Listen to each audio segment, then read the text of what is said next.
Sabiduría primitiva y nueva sabiduría apocalíptica. El sueño en el templo. Isis que cura. La imagen de la Virgen. Los estados pasados de la evolución. El descenso del yo y las fuerzas del porvenir. Para comprender el tema de una envergadura tan amplia como el que nos hemos propuesto tratar, ensayaremos el hacernos una imagen muy viva de las oposiciones que se nos aparecen cuando comparamos el universo y la Tierra. Encontramos de un lado el principio alma-espíritu y del otro el principio físico-materia.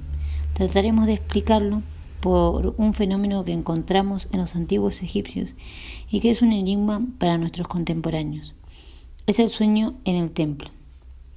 Es sobre la base de este hecho singular que en los magos egipcios y sobre todo en las antiguas civilizaciones, la sabiduría de los sacerdotes estaba íntimamente ligada al arte de curar y a la salud. El hombre de nuestra época no tiene sino una idea muy vaga de las estrechas relaciones que antiguamente existían entre la sabiduría y la salud, entre el conocimiento y el arte de curar.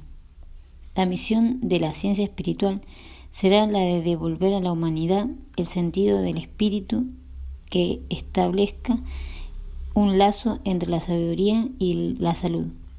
Recordemos aquí los hechos expuestos en la conferencia precedente. Evoquemos la imagen que nos ha relacionado el cuadro de Rafael con la Virgen y el Niño, pintado para la Capilla Sixtina, con la de Isis y el Niño Horus. Recordemos la inscripción de su templo: yo soy la que fue, la que es y la que será. Ningún mortal puede levantar mi velo. Una relación misteriosa unía a esta diosa con el arte de curar, en el cual ella iniciaba a los sacerdotes egipcios. De las últimas épocas de esta antigüedad nos viene una singular historia que se contaba sobre Isis. En los momentos que Isis pasaba entre los inmortales, ella se interesaba particularmente por la salud de los hombres y el arte de curar. En pocas palabras, demos un esbozo del sueño en el templo, el cual era uno de los remedios de los sacerdotes egipcios. En aquellos tiempos, el hombre que sufría algún quebranto de salud no se le curaba con la ayuda de remedios externos. Estos no existían sino en número limitado y no se los aplicaba sino raramente. Lo más común era llevar al enfermo al templo y allí se le dormía. Esto no era un sueño ordinario, sino un sueño sonambúlico, tan profundo que en el enfermo era capaz de tener no solamente sueños caóticos, sino verdaderas visiones. Durante este sueño, él percibía las formas etéricas en el mundo espiritual y los magos conocían el arte de obrar sobre estas visiones. Ellos podían guiarlas y dirigirlas. Supongamos a un enfermo sumergido en este sueño y al sacerdote a su lado. Desde que el enfermo se dormía, es decir, que penetraba en el mundo de las formas etéricas, el sacerdote dirigía ese sueño por el poder que a él le había sido conferido por la iniciación, lo que sólo era posible efectuar en aquellos tiempos antiquísimos donde reinaba todavía las raras condiciones de existencia muy desaparecidas. El sacerdote moldeaba las visiones y los seres etéricos, de tal manera que por sortilegio aparecía al durmiente aquellos seres en los cuales el Atlante había visto a sus dioses. Diversos pueblos han conservado de estas formas divinas un recuerdo que pueden encontrarse en las mitologías nórdicas, germánicas y griegas. Entre ellas, las formas que se unían al principio de curar se colocaban delante del alma del durmiente. Si el hombre hubiese guardado su conciencia de vigilia, jamás hubiera sido posible hacer obrar estas fuerzas sobre él. Los sacerdotes dirigían estos sueños de tal manera que las fuerzas poderosas penetraban allí. armonizando y ordenando el cuerpo, cuyas fuerzas vitales estaban en desarmonía y en desorden. Esto solo era posible gracias a la atenuación de la conciencia del yo. El sueño en el templo tenía, pues, una importancia muy real. Ahora vemos también por qué la influencia curadora de los magos estaba en relación con la sabiduría que ellos recibían por la iniciación. Esta relación se nos aparece nítidamente.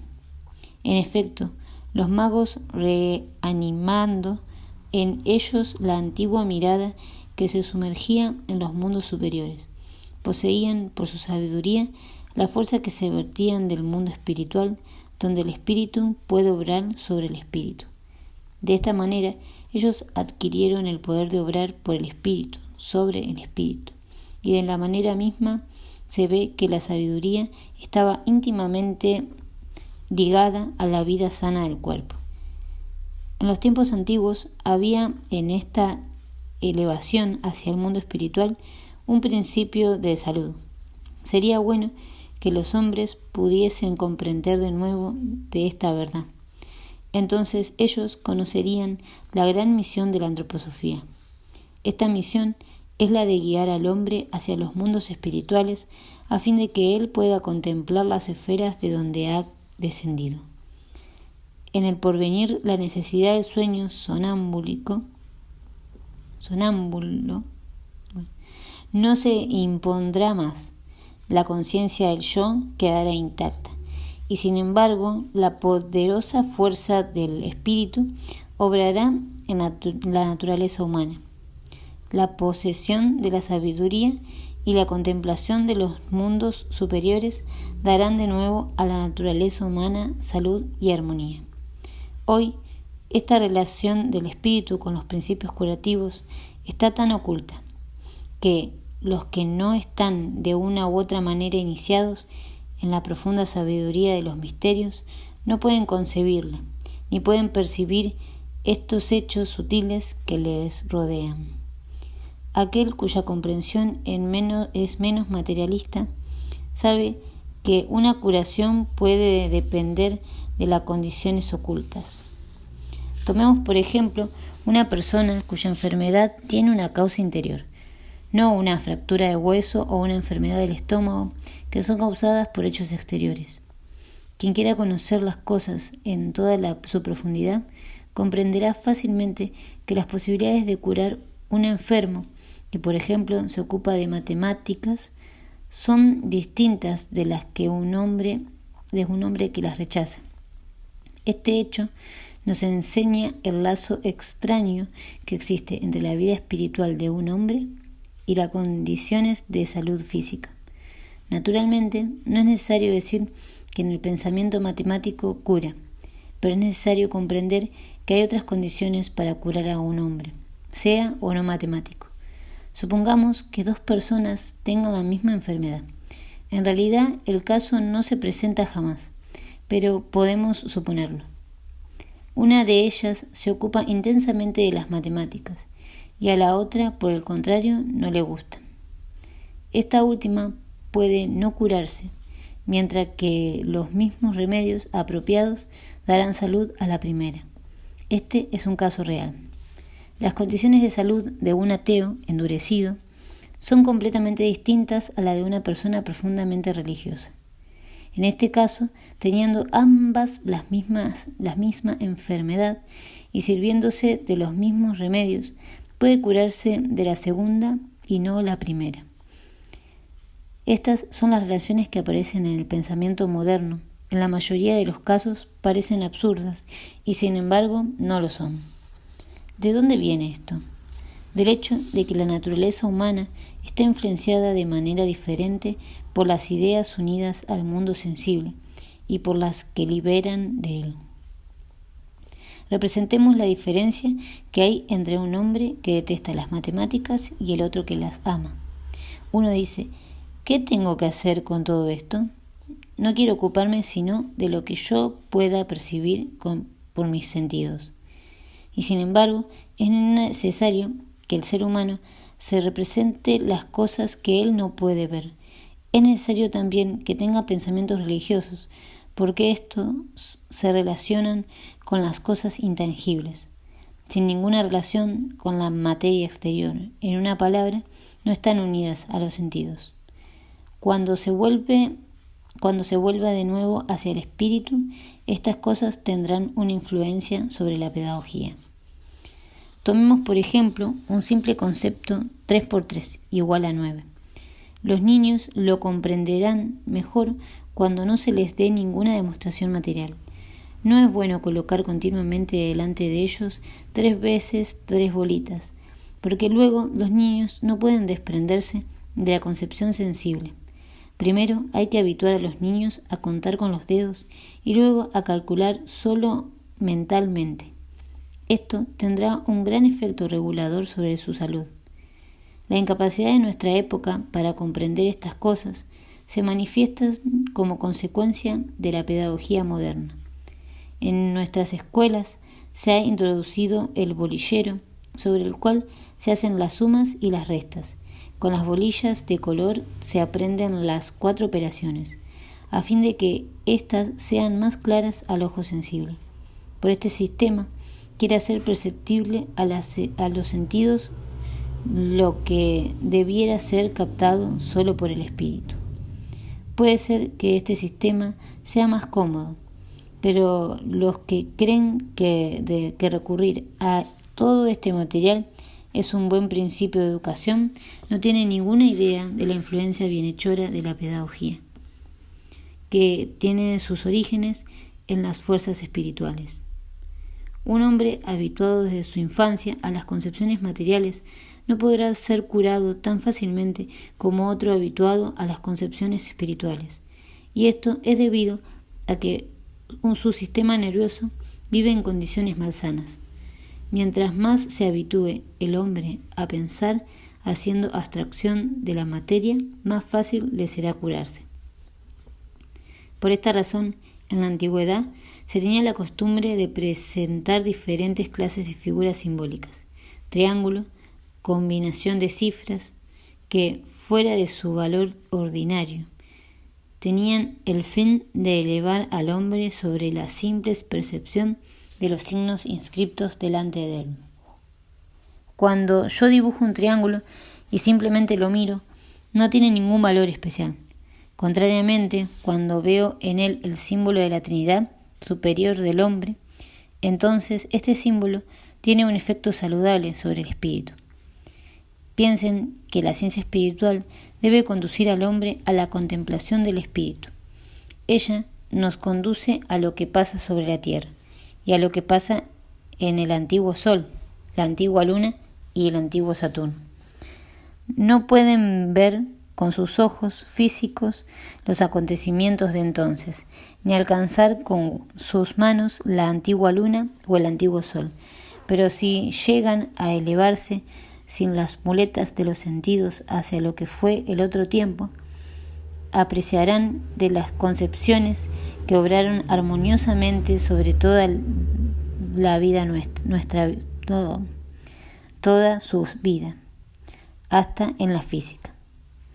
Es por eso que la ciencia espiritual será de nuevo el gran remedio que fue en otros tiempos, cuando los antiguos sacerdotes egipcios debían recurrir todavía a una atenuación de su yo para curar al enfermo. La ciencia espiritual posee en ella una fuerza de salud. Naturalmente, se objetará: ¿los antropósofos son todos sanos? ¿No tienen jamás enfermedades? Es necesario comprender que un individuo no puede hacer gran cosa por su salud o sus enfermedades. Una gran parte de las causas de la enfermedad es independiente de la personalidad. Hoy pueden tener las ideas más sanas, las cuales, si vivieran en condiciones normales, no serían jamás una causa interior de enfermedad. Pero hay otras causas que están fuera de la voluntad de cada individuo. Por ejemplo, la acción a la herencia, la influencia de los hombres entre sí, la acción de un medio anormal, etc. Tantos fermentos de enfermedad que no se pueden llegar a vencer sino con el tiempo y por por un sano pensamiento espiritual, que es nuestra época. Gente espiritual muy sana se enfrente gravemente, no en una prueba de que la ciencia espiritual no tendrá sobre la humanidad en el curso de los siglos una influencia bienhechora. La mirada del sabio percibe un porvenir donde no habrá más causas internas de enfermedades para los que sepan vivir en las condiciones interiores y exteriores de la sabiduría espiritual. Todavía existirán causas exteriores que podrán ser eliminadas por una ciencia médica espiritual cada vez más extendida. Vemos cuando comprendemos la real influencia del espíritu que el sueño en el templo no es ya un enigma para nosotros. ¿Qué era, pues, poder saludable evocado por medio de las visiones etéricas del enfermo dormido? Eran las formas de los dioses atlantes, entre los cuales vivían los hombres antiguamente, cuando dejando su cuerpo físico gozaban de la clarividencia etérica. Cuando nos remontamos más lejos todavía en la evolución de la humanidad, llegamos a mucho antes de la época atlántica, a una época donde el hombre comenzaba a ser lo que es hoy, donde empezaba a adquirir esta personalidad individual que posee actualmente, es decir, al periodo lemúrico. El continente atlántico, de donde emigraron los pueblos hacia el África, hacia Europa y Asia, se hundió por inmensas catástrofes diluvianas. La Lemuria, parte de la tierra habitada por los hombres antes de la época atlántica, fue destruida por las potencias del fuego, por las catástrofes volcánicas. Es en la época lemuriana que por primera vez el hombre recibió la conciencia del yo. Este fue un paso enorme en la evolución de la humanidad. ¿Cómo llegó el hombre a la conciencia del yo? Es muy difícil que el pensamiento materialista moderno representase este antiguo estado de la humanidad. El hombre de esa época no era como el de hoy, es decir, hecho de carne y sangre, y hueso y músculo. Tenía una forma más blanda y plástica y casi líquida, y en el curso de los tiempos los músculos, huesos se endurecieron. También la reproducción humana era muy distinta. Entonces el hombre vivía completamente en la atmósfera terrestre, la cual no estaba constituida de aire puro como hoy, sino saturada de saturada de toda clase de vapores. Era una verdadera forma aérea recorrida por las corrientes de afuera. Este hombre de la antigüedad parecía un poco más denso y nítido que una nube, cuya forma cambia continuamente, y fue también en ese momento, en el antiguo modo de reproducción asexual, fue reemplazado por la reproducción sexual. Esto ocurrió hace millones y millones de años. Con el nuevo modo de reproducción, el primer germen de un yo penetró en la humanidad. Antes el hombre estaba impulsado a hacer nacer de sí su semejante por las influencias exteriores contenidas en la esfera que lo rodeaba. La reproducción era así en esta época cuando el hombre no tenía todavía el yo, cuando estaba provisto de una clarividencia primitiva reposando completamente en el seno de la divinidad.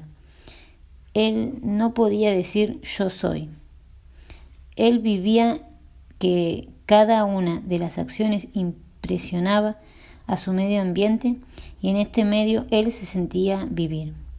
No podía decir yo existo, sino es por mi medio que yo existo. Él reposaba sobre el seno de la tierra viviente, atravesado por las corrientes de la vida de la tierra. Nada de insalubre existía en el tiempo, ni enfermedades ni muertes en el sentido de que las concebimos hoy. La enfermedad y la muerte han entrado en la humanidad cuando el hombre recibió su yo al mismo tiempo que la facultad de reproducción sexual. Es necesario representarse que antiguamente el hombre no era fecundo por sus semejantes, sino que recibía de su medio ambiente los elementos de fecundación, de las mismas maneras que nosotros respiramos hoy. Esto que penetraba en él y lo fecundaba, lo ponía en condiciones de reproducir su semejante. Estas fuerzas eran sanas y saludables, tanto en el hombre que las recibía como en el que las reproducía. Los sacerdotes egipcios sabían esto y se decían: a medida que la visión retrocede hacia esta época en que reinaba otras condiciones, observamos más claramente que la enfermedad no existía entonces. La simple visión de los dioses que percibían los atlantes ejercía una influencia saludable que se acercaba todavía más. Cuando los sacerdotes dirigían la contemplación del durmiente hacia aquellos hombres de las edades primitivas que no poseían todavía las fuerzas de la fecundación, sino que las recibían del universo del ambiente. Delante del enfermo, dormido en el templo, aparecía la imagen de una mujer dando a luz, sin haber sido fecundada por su semejante. La Virgen Madre llevando el niño, la diosa, que había sido una compañía de la humanidad en los siglos lemurianos, pero que después se había borrado de sus ojos. Se llamaba en el antiguo Egipto la Isis sagrada. Los hombres no habían podido ver normalmente esta Isis más que en el templo, más que nada en el tiempo en que la muerte todavía no había aparecido. En su estado de conciencia normal, el hombre era entonces compañero de estas formas virginales que le rodeaban y de las cuales nacía su semejante. Cuando Isis no fue ya la compañera visible de los hombres, cuando ella debió reunirse en el círculo de los dioses, entonces desde lo alto del mundo espiritual se interesó por la salud de los hombres, y los sacerdotes así lo afirmaban. Cuando el hombre era llevado en esta forma anormal del sueño sonámbulico para contemplar esta antigua forma de la Isis sagrada, la diosa ejercía sobre el durmiente una influencia bienhechora, porque ella es en el hombre el principio que existía antes de que lo rodease una envoltura mortal. Ningún mortal ha levantado su velo, porque ella es el ser que fue cuando la muerte no había penetrado todavía en el mundo. Ella tiene sus raíces en lo eterno. Ella es la gran entidad curadora que reconquistará la humanidad cuando ésta se sumerja de nuevo en la sabiduría espiritual. Vemos así lo que se ha conservado en el maravilloso símbolo de la Virgen María, Virgen Madre, llevando el niño, tal como se encuentra en el cuadro de la Madonna de Rafael. Y desde el punto de vista de la ciencia espiritual, podemos afirmar este cuadro tiene una influencia curativa, porque en los límites que han sido explicados es un remedio. En nuestros días todavía él ejerce una influencia curativa sobre el alma humana, que durante el sueño sueña con esta Virgen. Y ahora preguntémonos, ¿es en el tiempo en el que el ser humano no era fecundado por su semejante? ¿Dónde residían las fuerzas fecundantes? Representamos nuestra tierra como un carozo sólido, rodeado de toda clase de sustancias líquidas hirvientes de vapor de agua, en los cuales vivían las formas semilíquidas de los lemurianos. El cuerpo de la tierra estaba aclarado por el sol, que ningún ojo podía percibir, porque entonces los órganos de los sentidos no estaban formados. Ese sol atravesaba la envoltura de las nubes y de las brumas, y con sus rayos penetraba a la tierra de las fuerzas de fecundación. Lo que respiraban los seres humanos, la tierra, lo recibía de las entidades espirituales invisibles del sol. Teníamos una tierra aclarada exteriormente por el sol, que el hombre no podía ver todavía. Esta tierra estaba no solamente irradiada de calor, sino al mismo tiempo de la misma fuerza que hoy existe en la fecundación. Tal era la relación del sol y de la tierra, esta influencia que obraba entonces sobre las formas humanas, cuya reproducción era unisexual, parecía ser una fuerza viril expandida sobre toda la tierra, como un producto del sol. Estas fueron las primeras épocas lemurianas. Remontándonos sobre mucho más lejos todavía, llegaremos a una época en la que el sol y la tierra estaban unidos, formando un solo cuerpo, al cual se unía todavía todo aquello que es de la naturaleza etérica y sutil. Estudiamos la época en que el sol y la tierra estaban unidos en una forma parecida al bizcocho, de tal manera que una de las partes, la pequeña esfera, es decir, la tierra y la luna, estaban unidas al sol. Representémonos, pues, al sol como un gran cuerpo etérico al cual estaba adherido el conjunto de la tierra y la luna. Los rayos del sol circulaban del sol a la tierra y de la tierra al sol, porque los dos formaban un solo cuerpo. El sentido de esa evolución nos aparece nítidamente cuando nos preguntamos ¿qué hubiera ocurrido si el sol se hubiese apartado completamente de la tierra?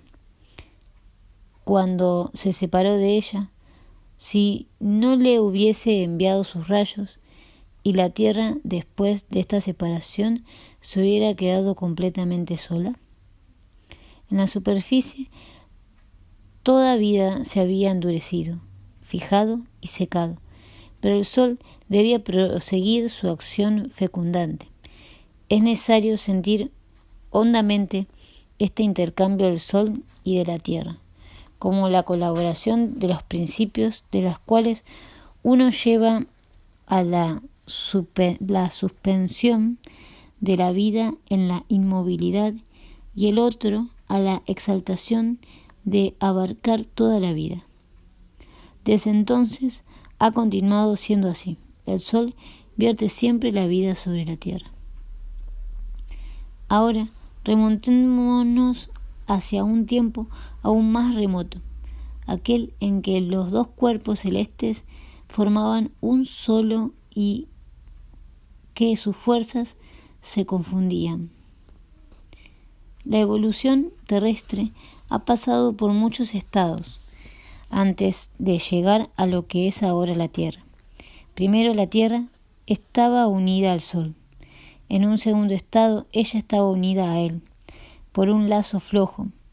En el tercer estado los dos cuerpos se separaran completamente uno del otro. Es precisamente que esta tercera época que el yo penetra verdaderamente en el hombre y que aparece de modo que la reproducción sexual, después viene el cuarto periodo o época atlántica y finalmente la época post-atlántica, o sea, la actual en la cual vivimos.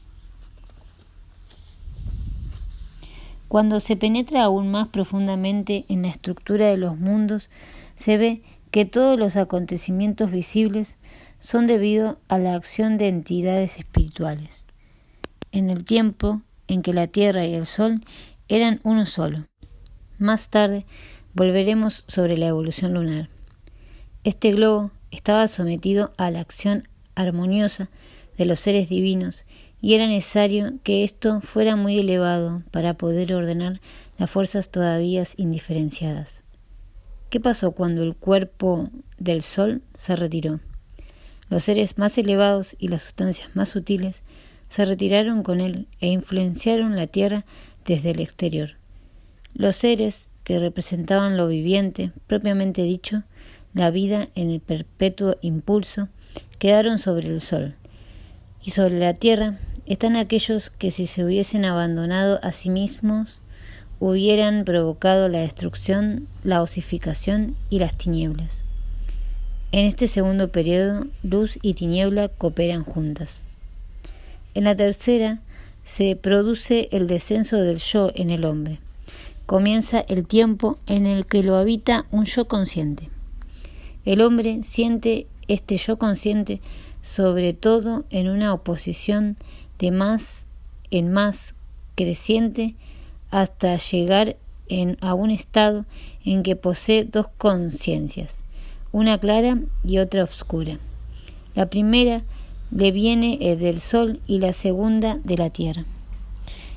El yo, principio eterno, oscila entre estos dos estados. Su forma imperecedera y la que nace y muere.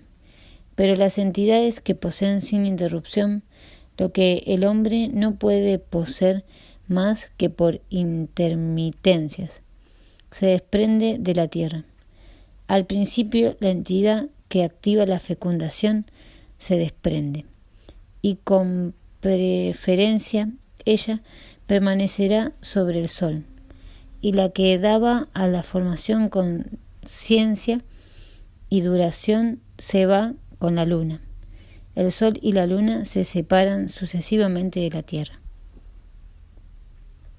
Con el sol parten dos seres que hubieran provocado sobre la tierra una vida acelerada.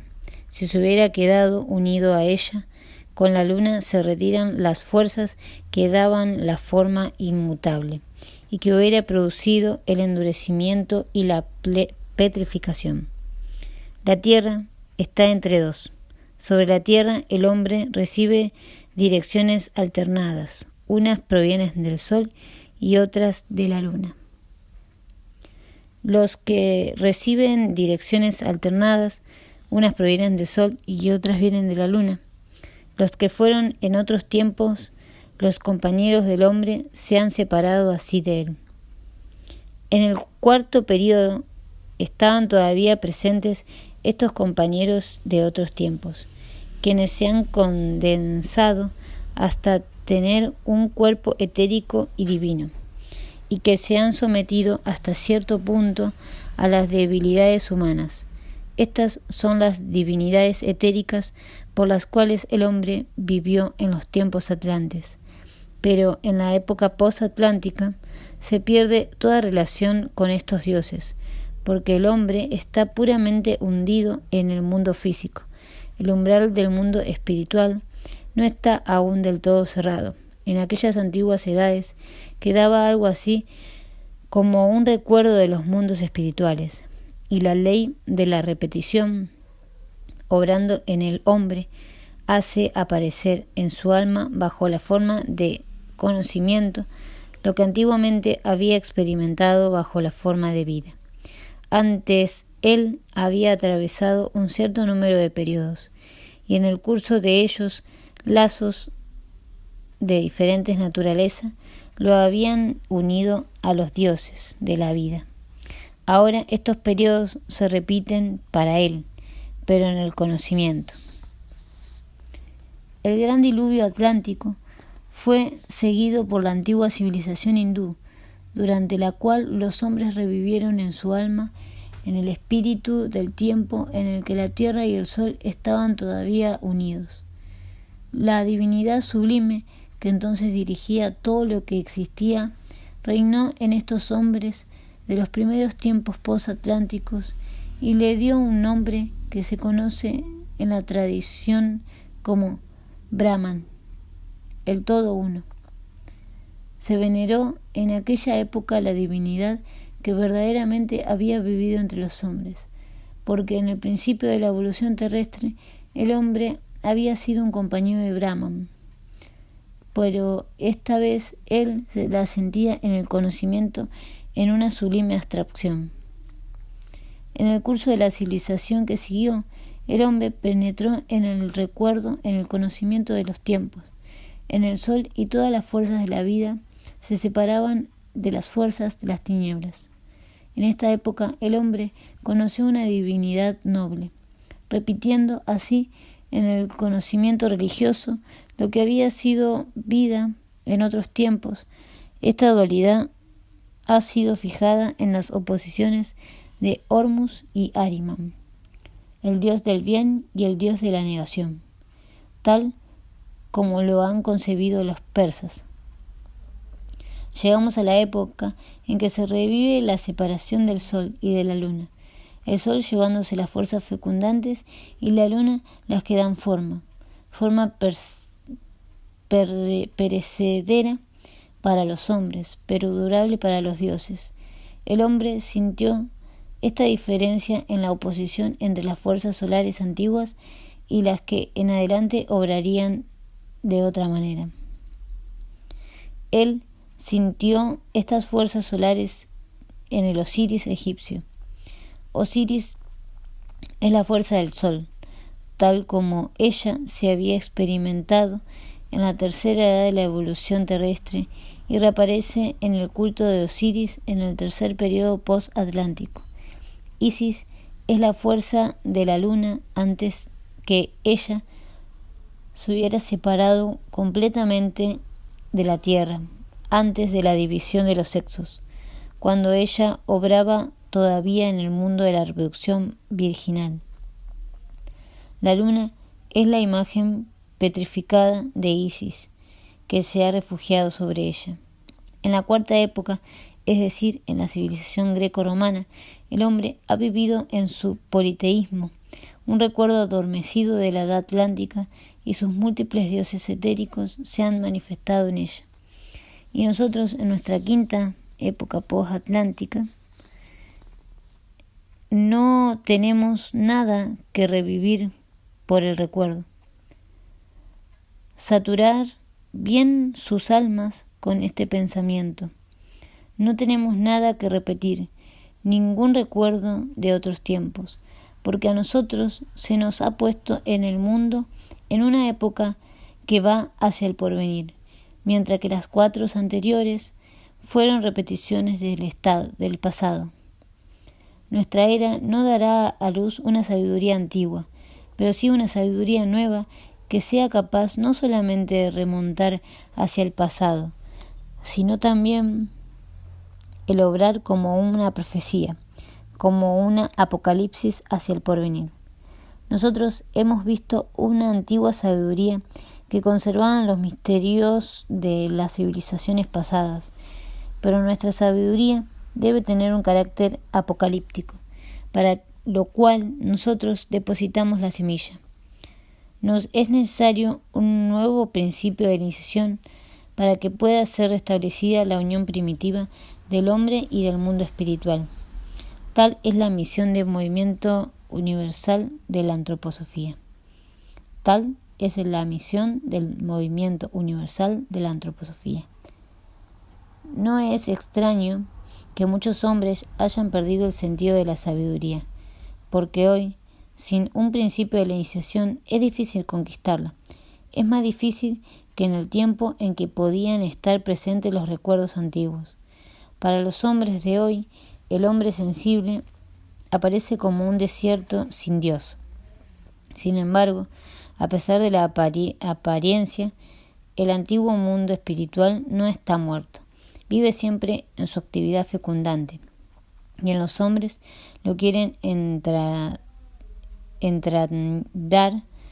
de nuevo en el contacto con él. Cuando en la época greco-latina el recuerdo de los tiempos antiguos estuvo a punto de extinguirse, se cuidó de que una maravillosa semilla fuera depositada para todos los tiempos del futuro en el helado seno de la tierra. Esta semilla es lo que llamamos el principio de Cristo. Unido a este principio de Cristo se manifestará la sabiduría apocalíptica, el verdadero y nuevo conocimiento del Espíritu, el cual no se dirige solamente al recuerdo de los tiempos pasados, sino que indica proféticamente el porvenir, a fin de, por esto, llamar a los hombres a la acción y a la creación. Esta sabiduría activa y productiva ha emergido en las semillas que fueron depositadas en el pasado.